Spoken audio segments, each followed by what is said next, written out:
All right, good morning. I am super thankful that you chose to come to church today. We get getting out of bed early. To be fair, not as early as 8 a.m., but getting out of bed somewhat early to come to church, or you're still in bed watching online. We thank you as well. We see you. Thank you for being here. You know, we've been in this series, Faith and Finance, and it's been a great blessing to me. Pastor Dave and I were talking months ago about what could we do here as far as teaching about money and having that conversation. And isn't this true, that it's not easy to steward money the way that God asks us to? Because God's standard for handling our money is really, really high. And so we're like, how in the world should we go about, helping people to handle their money the way that God desires? And I have discovered this, especially over the course of the past 3 weeks, but have known about it for a long time and have been there myself. Our stomach can sometimes drop when it comes to this idea of money. Because it's just don't ask me about it. Don't try to go even one layer under the surface. Just let it go, because money just has a way of causing all sorts of problems and strife and difficulty. And I've had enough conversations with enough of you to know that when money comes up, it's the sort of thing where it's can we just maybe move along to something different? And I think one of the reasons is because we got this sort of a thing going on where it feels like there's some arrival when it comes to money. If I just had enough of it, right? If maybe I could just get there. It's always the next person. We might traditionally call it keeping up with the Joneses, right? That there's always just something that's there, but it feels like me over here with maybe my little bit of money or maybe no money at all. There's this chasm that's between us. And oftentimes this is what I see, is that people run and they jump and they try to get over top of this chasm, right? They run and they just straight up yeet it straight off of the cliff. And they're hoping that somehow whatever they've done will get them there, right? That maybe we'll get there somehow. If I live this sort of a way, if I have this sort of a thing, whatever it might be. But what we don't often realize is that many times our hands are actually tied together and we can't get the momentum. So we jump and we go face first into the other side of the cliff. We hurt ourselves worse because our hands are tied together. Several years ago, my wife was away. She was she plays volleyball every week, and so she was playing volleyball. We were living with a friend at the time in a friend's basement, and I hear this very loud thunk sound. And I thought to myself, oh no, please. And then the absolute wail starts happening from across the house. And I had discovered that was the wail of my daughter, Catherine. And I thought to myself, please not while mom's at volleyball. Can we please do this at a different time? And so I run over and I find her, and there's blood all over the place. I say all over the place. That makes it sound dramatic. But there was blood all over the place. And her hands were stuck in a shirt that she was trying to take off. And she tripped and fell with her hands stuck and face planted straight into the ground. Of course, my fear is oh my gosh, if she smashes her baby teeth out, she's going to have no teeth for 5 years. It's going to be humiliating. So I'm looking, right? You kind of open their mouth. It's okay, they're there. That's good. But she's still screaming. So we resolve the problem. But what happened? She was trying to do something while her hands were all tied up. Years before that, when I was a teenager, my brother and I were actually helping my dad and some other people shingle a roof all the way out in Troy, Pennsylvania. And my brother provoked me in such a way and said, I bet you that, of course, he's always the one that's helping, right? He's being the foreman. He's I bet you can't carry 2 bundles of shingles up the roof at the same time. And I said to him, yes, I can. I absolutely can do that. So what do? I lean down and I grab 2 bundles of shingles. I throw both on my shoulder. I pretty much instantly realize this is a bad idea, but there's no way I'm putting one of them back down. So I start climbing up this ladder. 3/4 of the way up the ladder, I'm this is truly a terrible idea. I should not be on this ladder with 2 bundles of shingles. I'm I don't even know, is the ladder secure enough to be doing this? But I was I don't know what to do. I am stuck under this burden. I am in a lot of trouble. And at that point in time, had something bad happen, I would have been in no position to help. I would have had no ability to do it. I don't even remember the resolution there. They ended up on the roof. That's all I know. But it was a really, really bad situation. And it's this, where we end up trying to solve these problems, or we go about situations in life where we end up trapped. And when we're trapped, especially when it comes to dealing with money, we end up just making our situation So much worse. I want to run through some statistics. This may be encouraging to you, which would be weird. This may be terrifying to you. The U.S. national debt is $36 trillion. I counted the zeros 3 times when I wrote this out, because you see the word trillion and you don't really think about it too much, but it's like, I was like, okay, there's the hundreds and the thousands and then the millions and then the billions, and holy cow, the 36 is way after even that number. Like, whoa, we're at $36 trillion, and somehow, don't ask me how, it's a government thing, the interest rate that the government gets on that loan is about 3.3%, which is like, man, I wish I could get that, interest rate on a loan. But here's the problem. Every single year, this costs $1 trillion to just maintain that debt. If every man, woman, and child in the United States were to equally split the responsibility, it would be $2,985 every single year per person just to stay neutral. It is a crisis.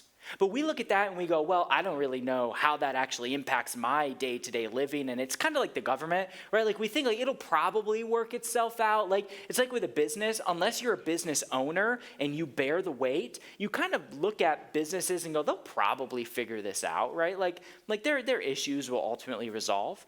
So the government, is one thing, business is one thing, but let's talk about personal debt.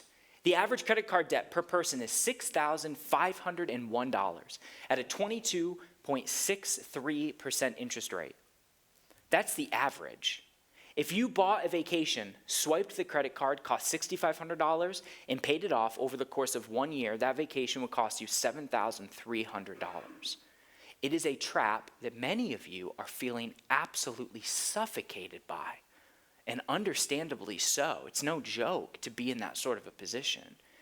There are $1.6 trillion of student loan debt in this nation. 1.6 trillion.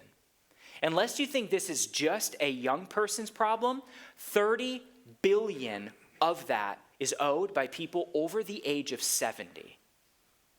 It is insurmountable, at least it would seem. If you have a student loan, the average loan right now is $38,787. This debt is so crushing that 38% of people with student loans delay saving for retirement, 33% delay buying a house, and 14% of people with student loans have even delayed marriage. And it's isolated back to that debt that is crushing them, that is binding their hands. Let's talk about cars. We all have cars, right? The average auto loan is $24,792. Average. And the average payment on that is $700 a month.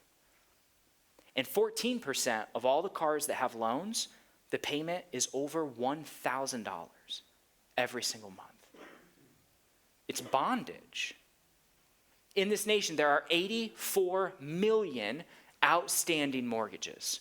Mortgages that are not yet paid off. 84 million of them. Mortgages, I actually think, are one of the things that might be a little different when it comes to debt, but there's 84 million. The average outstanding balance is $244,498. Now let me show you this. The average income in the United States is $61,900. The average household income, or the median household income, is $80,440. You're starting to see that there's a problem here. Look at this last number, $104,215. That is the average debt per person in America. This is all statistics according to Ramsey Solutions with George Kemmel, as he lays this out. Debt is killing us. And it is terrifying to think, how in the world are we going to get by? If you are struggling with this, you know the fear that I'm talking about. Why is this the case? Those are just the major sorts of things, not even talking about every time you buy something on Amazon, it says, want to do payments? Doesn't even talk about all the different ways that you can go into debt. Why is this the case? Well, Ron Blue, he said this: how you think about money is how you'll act with money. Whatever you think about it is what you will do with it. And so my question to you as followers of Jesus, do you think about money in a godly way? Because God has a lot to say about money. Even though we want to separate like spirituality and we want that to be like a side, God has a lot to say about money. Actually, over 2,000 times in the scriptures does God talk about money. And around like 60 to 80 of those times is directly talking about debt or indebtedness or the problem of being enslaved by money or because of your money issues. This is not a small issue in scripture. Proverbs 22 verse 7 says this: "Just as the rich rule over the poor, so the borrower is servant to the lender." A more traditional way of translating that might be slave to the lender. And I would challenge this as well, and this might be one of the bigger deals. Debt ties the hands of generosity. Because I believe that God's heart for the follower of Jesus is to be generous, to help take care of each other, to watch out for each other. But debt has tied the hands of our ability to be generous as Christians. And I know it might seem like, well, it's everybody else's problem, like maybe it's that person over there. I'm not really struggling. If you're not the one struggling, I promise you, somebody that you care about very, very much is suffocating by this. And it is a really, really big deal. But comparison with how much debt you have versus how much debt I have is completely useless. It doesn't really make any difference. Because it's all about what is God trying to tell you in the situation that you find yourself in. And Ron Blue also said this, which I think is beautiful: debt always mortgages the future. When we get something now that we desire, that we can't afford, or we encourage somebody that we care about to get something now that they can't afford, what happens is it takes from the future. You're, in a sense, mortgaging whatever the future is. And I'm not even talking about just financially. I'm talking about it mortgages your actual future, your time, your energy, your potential, what the future looks like for you. And a really good example of how this had played out is in the book of Genesis with the story of Jacob and Esau. Jacob and Esau are the sons of Isaac, who is the son of Abraham. God promised Abraham that basically the Hebrew people would come from his line and that the Messiah would ultimately come from there. Well, Esau, being the oldest son, he had the rights and privileges to be the individual that God used to bring about the Messiah. Well, look what happens. One day he's out and about. He gets hungry. He comes inside. He says, "Look, I'm dying of starvation," said Esau. "What good is my birthright to me now?" But Jacob said, "First you must swear that your birthright is mine." So Esau swore an oath, thereby selling all his rights as the firstborn to his brother Jacob. He mortgaged his future for a meal right now. Hebrews 12 comments on this: "Make sure that no one is immoral or godless like Esau, who traded his birthright as the firstborn son for a single meal. You know that afterwards, when he wanted his father's blessing, he was rejected and was too late for repentance, even though he begged with bitter tears." And often we know what bitter tears feel like when it comes to making decisions we wish that we wouldn't have. It is part of human nature, right? Like, we're not perfect. But with finances, man, it's especially intimate to our heart. So if you mortgaged your future, are you in a place now where you've sacrificed something in the future for a current pleasure, or for something you believed you were entitled to, or to make life maybe a little bit easier now? And how's that going for you? What is your experience like? We believe this lie that money is our problem. We think that if we just had more money, our solution would be there. If we just had more money, I wouldn't struggle. If I just had the car paid off, if I just paid off the house, if I just. Well, I'll tell you what, that is a lie. This vehicle here is a Model S Plaid. This is made by Tesla.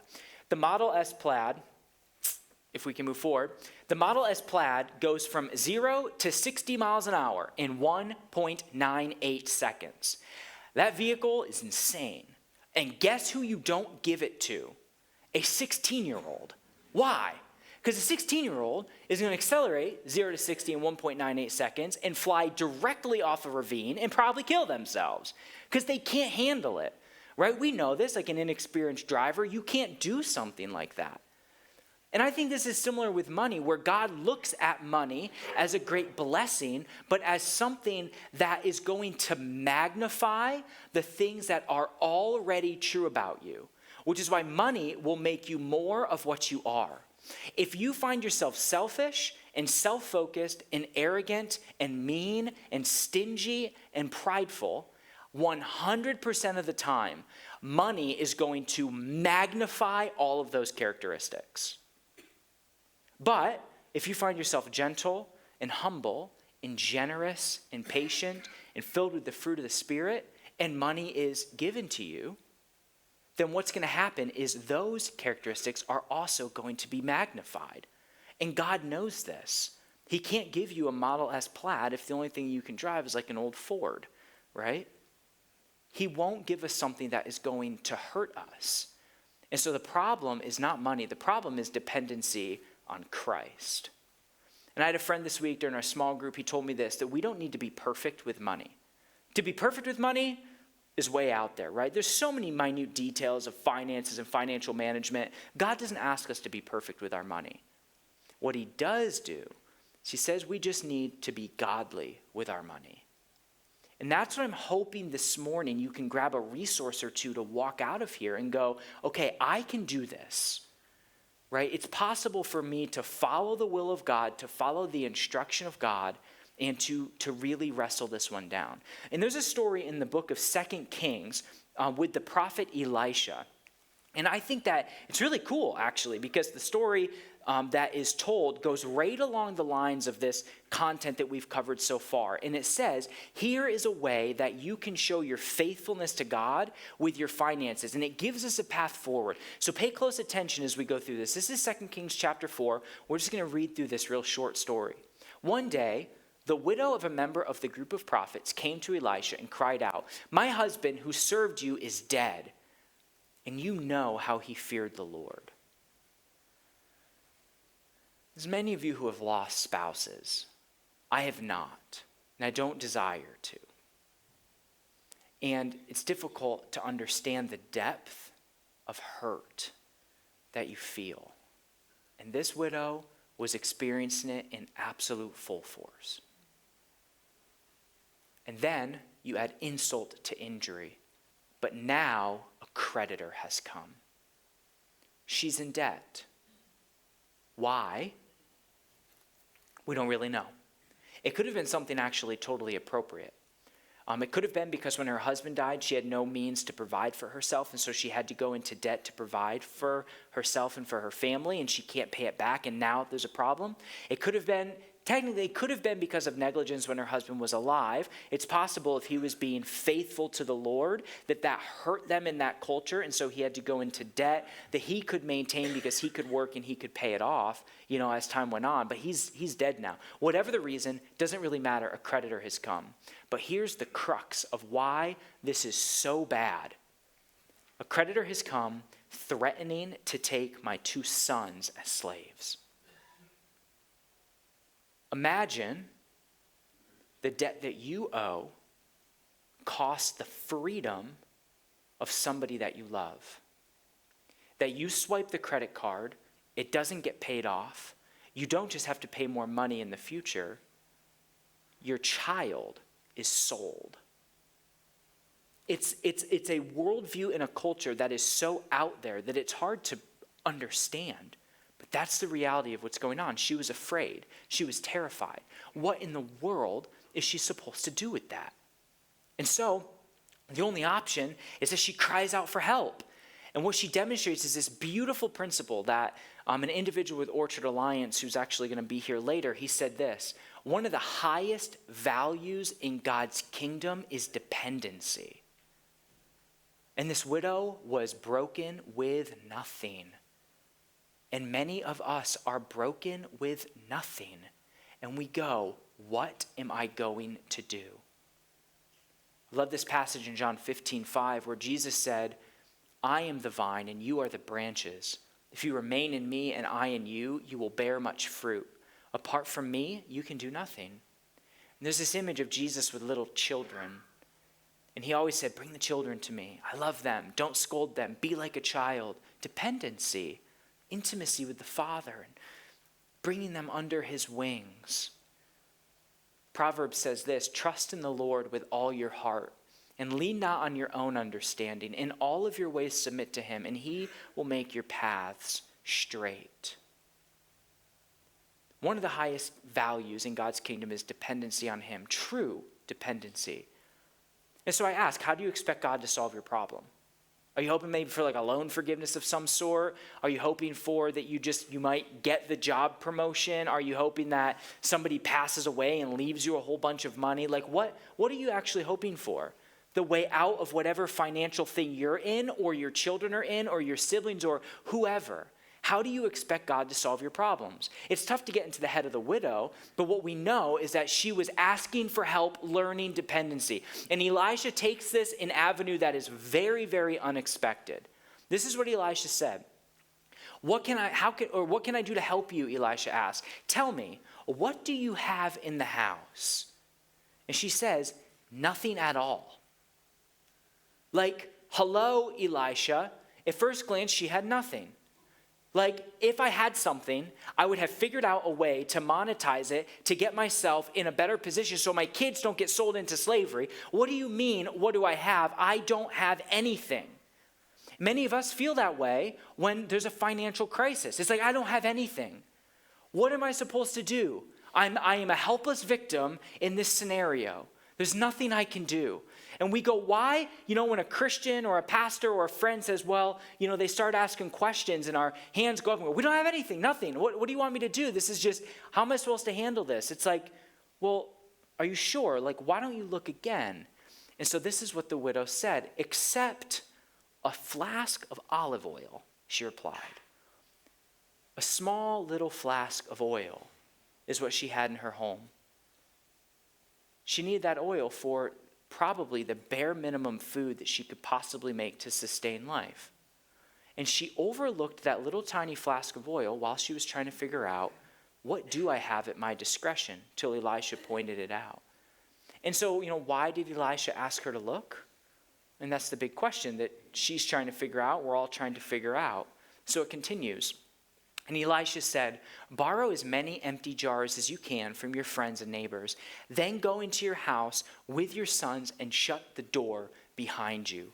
Pour olive oil from your flasks into the jar, setting each one aside when it is filled. And so she did as she was told. She goes out with her sons and gets all the containers she possibly can. And Elisha says, now what I want you to do is take what you do have, and I want you to watch what God is going to do. See, God's way is always best.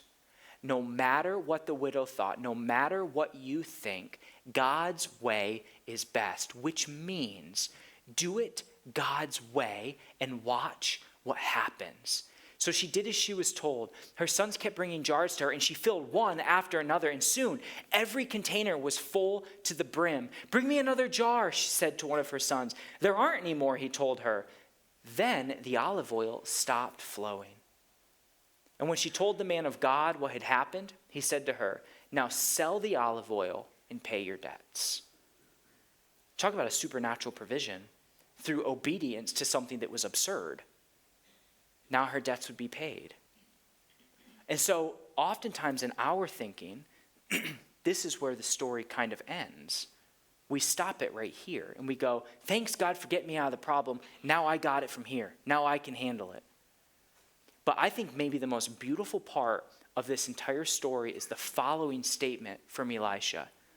And you and your sons can live on what is left over. God didn't just get her out of debt. He went so much further in honoring her and in providing for her because of her faithfulness to him and obedience to how he said she needed to steward the small, tiny little bit that she did have. John 6:11-12, when Jesus was feeding 5,000 people with just a couple of loaves of bread and fish, look at what it says. Then Jesus took the loaves, gave thanks to God, and distributed them to the people. Afterwards, he did the same with the fish, and they all ate as much as they wanted. After everyone was full, Jesus told his disciples, now gather the leftovers so that nothing is wasted. Jesus didn't just make sure everybody had enough to live. In that story, when he fed 5,000 people plus some. He literally didn't stop handing it out until everyone took everything that they wanted. And literally, when everyone was stuffed, Jesus said, everyone good? Now let's collect the rest. And I want to tell you this, provision from God never stops. It will never, ever stop. This week, I was at the Dandy getting a coffee because Dandy's now the best place to get coffee if you didn't know. So I stopped at Dandy to get a coffee, and I ran into somebody from the church. And as happens when you're kind of, a pastor, how you doing? Good, working on a sermon, talking about debt this weekend. And she says to me, I literally just said that. She's like, oh my goodness, it is so much better to do things the way that God says to do. And I'm like, okay, obviously you have a story that you're preparing to tell me right now. So what's going on, right? What's happening here? And she tells me, I was living in sin.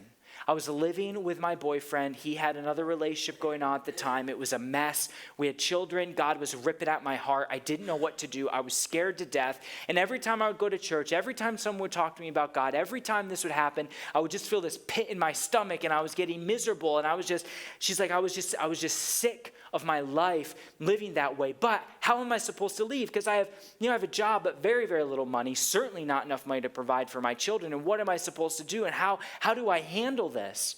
And she tells me, finally, I got sick enough of living the way that I was, that it was better to pursue God than to live with the continual fear and angst that I had about the relationship I was in. So she's like, I left. Then she told me out of nowhere, seriously, out of all sorts of different locations, provision just flooded her. She had everything she needed to live. She had the food she needed. She had money to supply for her children. God supernaturally overwhelmed her with provision when she did that. And he wasn't doing that before. And she said, even my ex-boyfriend found Christ, accepted him, got saved, gave his life to the Lord, and now we're married, we're raising our children, we've been together for many years. And I thought to myself, I just came here to get a coffee. I wasn't but this is really amazing. God provides every single time when we obey him and do it his way. And so what about your life? How you doing right now? How are you doing financially? And if you're like, man, I'm kind of glad that this is everybody else's problem, not mine, I would challenge you as well that there's a severe message for you in this as well. Because the people that you love are going through this. People in this church are going through this. And if it's not you with this issue, then it means that God has given you a calling to help resolve this issue. So I would ask, are you following the example of the widow? What does that mean? What does this mean for you? Here's what I want you to ask yourself. Are you humbling yourself? Are you being honest and saying, I can't do it myself? I'm at the end of my rope. Are you willing to humble yourself like she was willing to say, Elisha, help me? Are you there yet? Are you willing to do that? And then, are you willing to take an inventory of your life? This is where it hurts. Because you need to bring somebody into your life that is godly, that loves the Lord, that has wisdom and discernment to tell you what in your life is pursuing godliness and what isn't. If you're driving a $40,000 car and you're making $55,000 a year, it's time for a change. What do you have? What do you believe you're entitled to that a godly individual could say, let's really lay this out on the table? That's what the widow did. I have nothing. Well, I do have this little bit of oil, I suppose. Can you do anything with this? And then obey God's instruction. This is where it gets nuanced and difficult for this reason. Every one of us, without exception, thinks we are the exception to the rule of how to handle money God's way. Every one of us. Well, here's why I can't do this. Here's why my child's situation is different. Here's why whatever. Are you willing to obey God's rule? We literally have an entire portion of the Alliance coming here called Orchard Alliance to help us work out all the particulars in these seminars that are happening later today. And they're totally free simply to just douse you with resources to help you here. All those particulars get dealt with in the seminar, and then they connect you with someone just to talk to you, to help you wrestle through all this. So I get that it's unique, but are you willing to bring somebody in to help you understand what does it even mean to be obedient to God in my situation? And then lastly, receive his provision. Every single time, God will provide for your needs. There is no exception. If you are his follower, and if you are living in the way that he asks you to, it's not like give money to the church and get millions. That's not what we're talking about. We're talking about humbly embracing God's way and obeying him, and he will provide for you. And to boot, he'll also give you great peace about it. Philippians 4:11-12 is an interesting passage because Paul is writing to a church that he lived in a mansion in, and then he was in prison in. And he writes this to them: "For I have learned how to be content with whatever I have. I know how to live on almost nothing or with everything. I've learned the secret of living in every situation, whether it is with a full stomach or an empty stomach, with plenty or with little." And then in the context of contentment with the provision God offers us is maybe one of the most famous verses in the scripture. "For I can do everything through Christ who gives me strength." Do you believe that's true? That Christ will give you the strength to accomplish everything that is needed for your provision, and he'll give you the contentment for it. I mentioned Esau earlier, who sold his birthright to his brother. Well, literally decades later, Esau and Jacob were reunited. And Esau had all the power. He had the authority. He had the ability to do to Jacob whatever he wanted to. And you know what Esau decided to do? He embraced and forgave his brother who stole from him and manipulated him. And then, a generation later, we have Jacob's son, Joseph, who was a young man when he saw Esau forgive his dad Jacob. And his brothers fell down before him when he had risen to a position of power in Egypt. They fell down and they said, "Save us, forgive us." And Jacob said, "Of course, stand up. Of course I'm going to forgive you. Well, you're my family." And that precedent was set by a man who previously has screwed it up. And so just because we've been in a position where we've been a mess, we've been a disaster, it doesn't mean that we stay there, because God's provision is truly infinite. And so here's what I'd like to do in the next 3 or 4 minutes. I'd like to give you some quick practical steps that can start you on your journey. Some of you are going to bucket this because it's anti-cultural. However, Dave Ramsey would lay these out and would say to you, if you follow these basic biblical principles, and they are biblical principles, 100% of the time, you will establish some level of wealth. We can't predict emergency. We can't predict violent crimes. We can't predict different things that could happen. But 100% of the time, we'll build wealth if we follow these basic godly principles. And this is just a taste of some of the things that we're going to be discussing in the seminars this afternoon. Create a written budget. Know where money is coming from, and tell your money where it's going.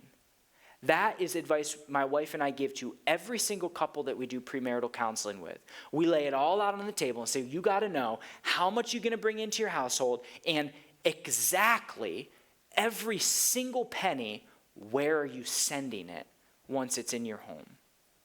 And then eliminate debt. That's what we spent the most time talking about today, indebtedness. Working God's plan to figure out how to get out of the debt that we're in, because debt is the thing that is binding millions and hundreds of millions of people. And then, this is basic principle 101, is to live below your means. To not spend more money than you make. This seems simple, but it's actually not. Because what does debt mean? And I'm honestly not saying that all debt is innately evil, because there is no Bible verse that says that. There's a lot of negativity towards it, but there may be exceptions. But living below your means that when money comes in, you don't spend more of it than God sent your way. And then save and invest. This one's really simple. is that you put money away, what? For a rainy day, right? That's what they all say. Put money away for a rainy day.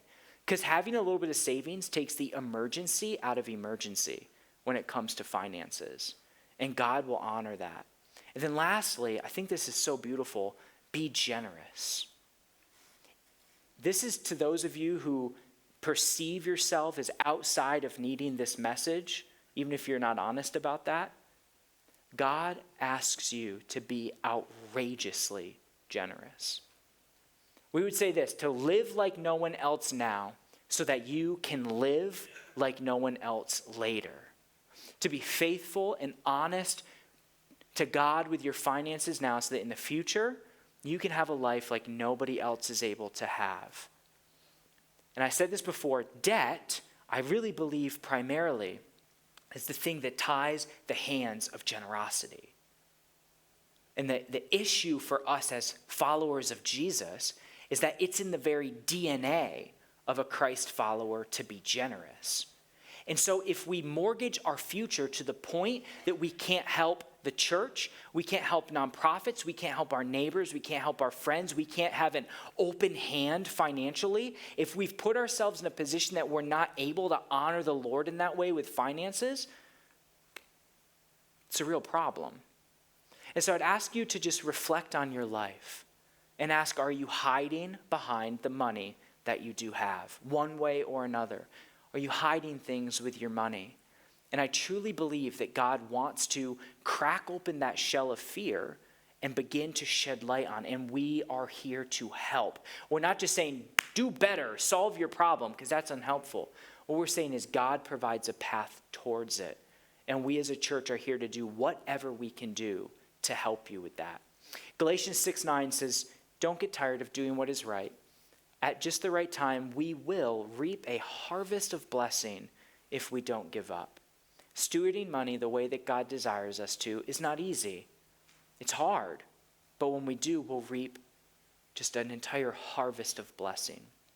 And I'll close with this. Matthew 6:33 says, but seek first his kingdom and his righteousness, and all these things will be given to you as well. And so you're willing to break these ropes that bind us together. You're willing to snap them, be done with them, get rid of them.